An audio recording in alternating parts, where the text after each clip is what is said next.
Welcome to NR news. గంజాయిను తరలిస్తున్న అంతర్రాష్ట్ర ముఠా అరెస్ట్. తిరుపతి జిల్లా ఎస్పీ హర్షవర్ధన్ రాజ్ ఆదేశాల మేరకు శ్రీకాళహస్తి డీఎస్పీ ఆధ్వర్యంలో 2 టౌన్ సీఎన్ నాగార్జునరెడ్డి గంజాయిను తరలిస్తున్న అంతర్రాష్ట్ర వ్యక్తులను అరెస్ట్ చేశారు. వీరు ఒరిస్సా రాష్ట్రం నుండి తమిళనాడులో గంజాయి తరలిస్తుండగా ముఠాను చెన్నై వెళ్లే బస్సుల కోసం ఎదురు చూస్తుండగా పట్టుకున్నారు. వీరిలో 3 దొరికారు, 2 పరారీలో ఉన్నారు. వారి దగ్గర నుండి 13 కిలోల గంజాయిను స్వాధీనం చేసుకున్నట్లు డీఎస్పీ నరసింహమూర్తి మరియు 2 టౌన్ సిఐ నాగార్జునరెడ్డి వివరాలు తెలియజేసినారు. మీ అందరికీ తెలుసు, గత కొన్ని మాసాలుగా రాష్ట్రవ్యాప్తంగా పోలీస్ యంత్రాంగం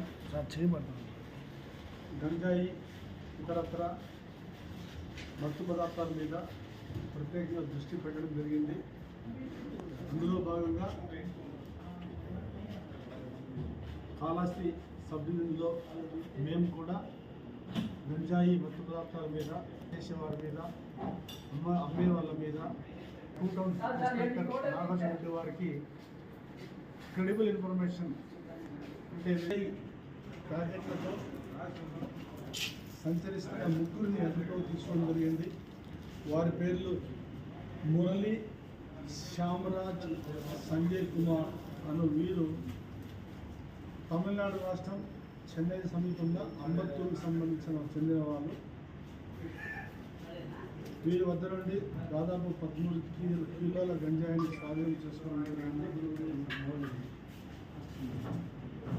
వీరిని విచారిస్తే ఇంకా సురేష్ అనే వ్యక్తిపై కూడా బయటపడింది. అంబత్తూరు తమిళనాడు చెందిన సురేష్ అనే అతను వీరిని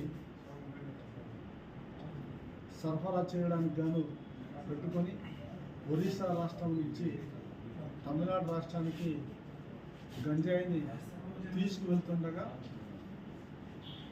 మాకు రాబడిన సమాచారం మీద మా ఇన్స్పెక్టర్ గారు, వారి సిబ్బంది వారిని అదుపులోకి తీసుకొని వారి వద్ద నుంచి 13 కేజీల గంజాయిని స్వాధీనం చేసుకొని కేసు నమోదు చేయడం, ఇంట్రాగేట్ చేయడం జరిగింది. వారు ఎన్డీపీఎస్ యాక్ట్ కింద నేరం చేశారు కాబట్టి వారిని అరెస్టు చేయడం, వారిని ఈరోజు రిమాండ్కి పంపడం జరుగుతున్నది. ఈ రోజుతోనే కాకుండా రాబోయే రోజుల్లో కూడా ఈ గంజాయి పైన, మత్తు పదార్థాల పైన ప్రత్యేక నిఘా పెట్టడం జరుగుతుంది. ఎక్కడ కూడా దీని ఆనవాళ్ళు లేకుండా చేయడానికి మా వంతుగా ప్రయత్నం చేస్తున్నాము.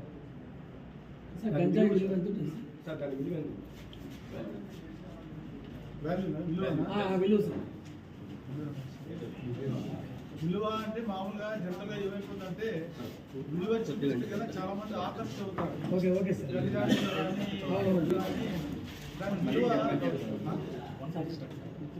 విలువ చెప్పడం వల్ల ఏమైందంటే యూత్ అట్రాక్ట్ అవుతారు అన్నమాట.